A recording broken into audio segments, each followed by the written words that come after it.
guys, this is Zoe here with Crosby Scholars Iredell County. In this video, I'm going to show you how to register for an academy in our brand new CrosbyConnect portal. So once you are logged in, you will get to a screen that looks kind of like this. This is your dashboard.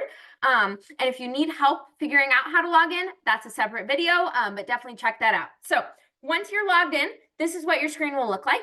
And if you are looking to register for an academy, and remember that all Crosby students are required to attend at least one academy each year.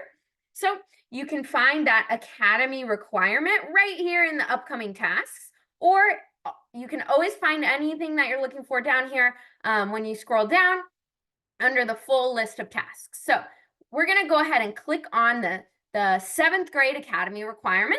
So if you click on task detail, it'll take you to a page that looks like this. And so this will show you all about all of the options that are already available in the CrosbyConnect portal. So additional sessions and opportunities will show up in the portal as they are published and become available. So definitely keep checking back if you don't see a session that works with your schedule, because more sessions will begin to show up here throughout the year. So once you click here, you can see all the different options that are available.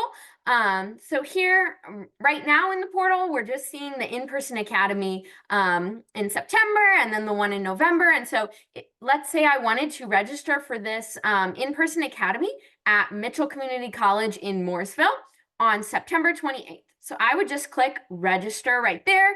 It'll give me a little bit more information, and then I can either register or cancel. So let's say I register for the session, and then it'll pop back to this list of all of the sessions. And so you can see now, instead of having a little register button, it says details or cancel. So if I needed to cancel my registration, I could hit cancel here, or I could click for more details about the event.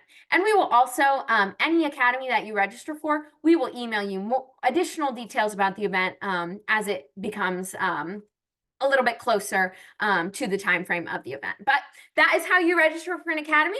I hope this video was helpful. And if you have any additional questions, feel free to reach out to Crosby Scholars staff. We are here and we are happy to help you with anything that you need.